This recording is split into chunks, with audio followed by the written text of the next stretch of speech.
Yo, Nemi gang. So today I want to talk about why you might be losing out on some free damage by not creating whiff opportunities for yourself and just taking advantage of whiff punishment in general. Now, before I get into the video, guys, I know my audio is horrible. Just bear with your boy. I'm going through a lot right now. I haven't yet gotten to the time of replacing my equipment or fixing my mic for that matter.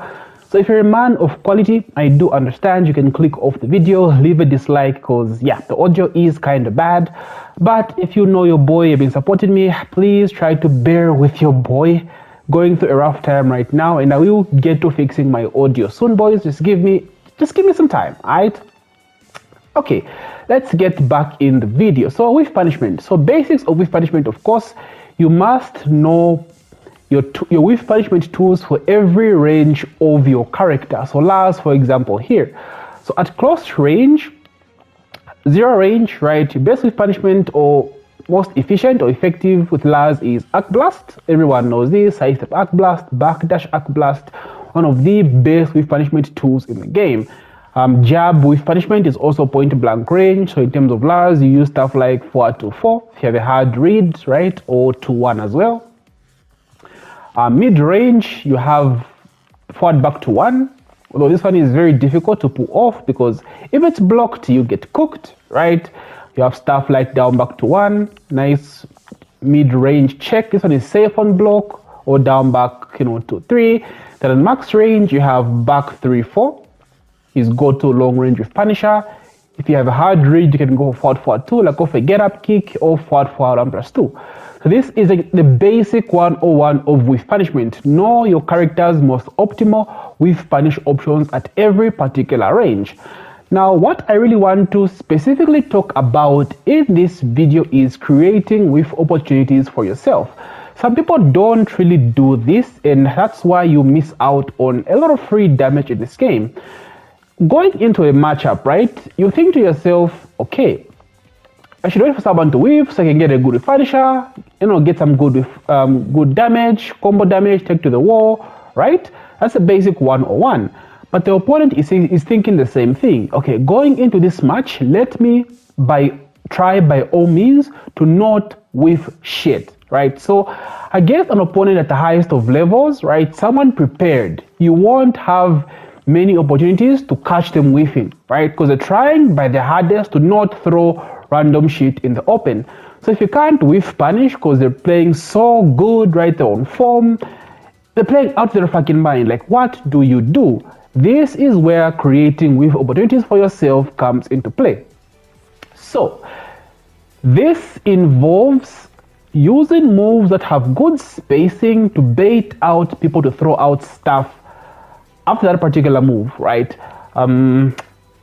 Let me just show you guys what I mean. So in terms of Lars, for example, Lars has a move down 2, right? 0 on block, leaves the opponent crouching. You can go into crouch yourself as well by holding down, or just, back away, right? So down 2 at close range, right, leaves you right in their face. So look at Lars' foot. Lars' left foot after I do down 2. You see how close it leaves you to the opponent, right? So if I do down 2, if they do outstanding 4, outstanding 4 comes out at 11 frames, right? I go into crouch, we are going to trade because it's 0 on block. But if I do down 2, I stay standing, I do 1-on-1, that's a frame advantage in my opinion. If I do outstanding 4, they get hit. Now, in the scenario of whiff punishment, if I do down 2 at max range, right? Look at this range first, right? Let's say somewhere here, down 2, here, down 2, right? Look how far I am from the opponent, right? Look at my foot. So again, before, I'm right to the opponent's face, right? After, at max range, down 2, I've created space for myself. So now this is what I mean by baiting out opponents to throw out stuff. Because opponents know, okay, I'm in full crouch after down 2, or standing 4, right? I can challenge, right?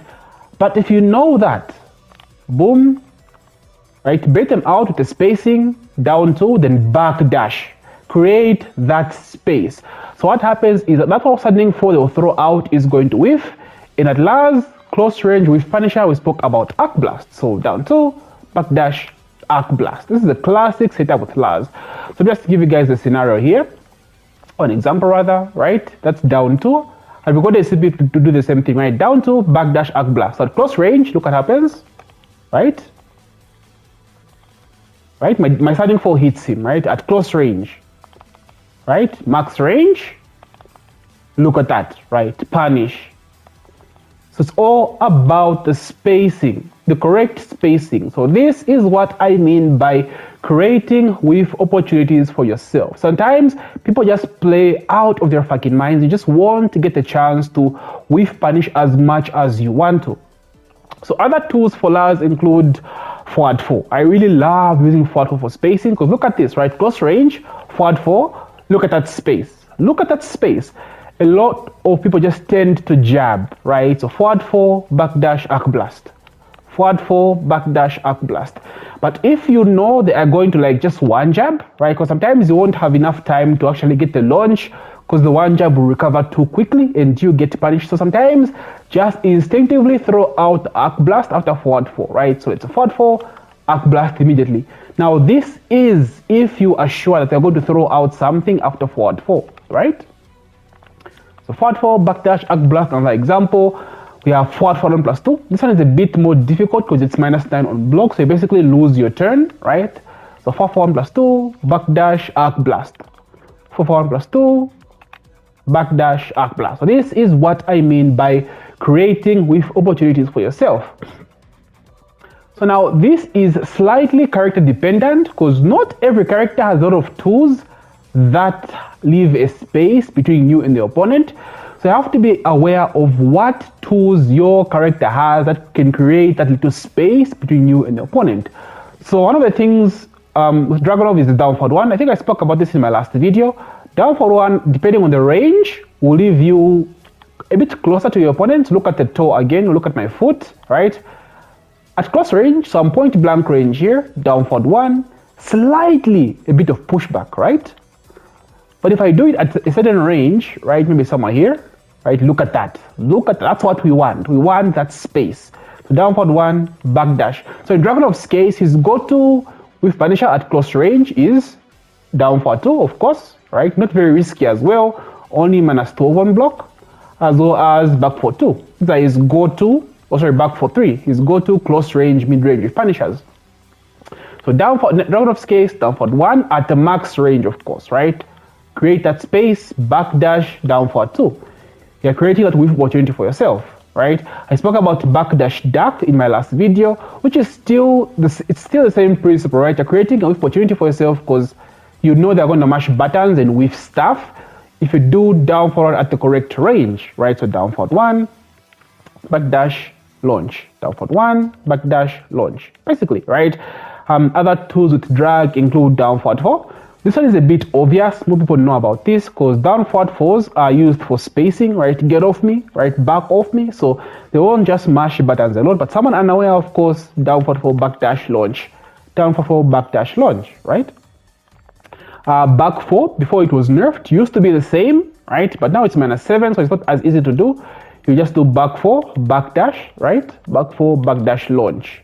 Back 4, backdash, launch. That still works, but not to the same degree as it worked before the nerfs. Let me just talk about one last character. Let's see, who can I talk about? Who are some good spacing or spacing setups? Let's look at Asuka, but I hate this bitch. Fuck Asuka. Okay, Claudio, right? Claudio, just something basic. I probably all know which move I'm going to show you guys. So again, this is very character dependent. The idea applies to every character, but you must know which tools your character uses as well to create these with opportunities for yourself. So Claudio, we have back 3, right? Close range back 3 leaves you very close to your opponent. Max range back 3 has that little space, right? Back 3, backdash, hop kick. Duh, right? Back 3, backdash, hop kick. Same principle applies for his back 1. This one we all know. Back 1 by default leaves you further away from the opponent, no matter how close you were prior to throwing out the move. Classic setup for Claudio, back 1 into backdash hop kick, right? So This is what I mean, creating with opportunities for yourself. Now, I won't drag this video any longer.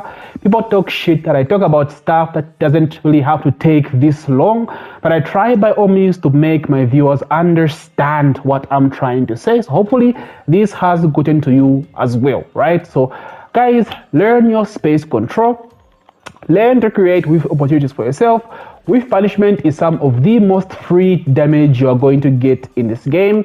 If you can't open up opponents, right, you must be always aware about opponents throwing out stuff in the open. And again, depending on the character, learn which with punishment tools you should be using for each particular range for every single character, or for your mains in particular. So yeah, that's basically it, boys. Creating with opportunities for yourself. If you have any questions, please do let me know. I'm just throwing out these little tips videos here and there. Since you guys loved my previous one, thought I would do something else. Tell me how you feel about this. Any additions, something you don't disagree, talk to your boy. Again, sorry for the audio, my boys.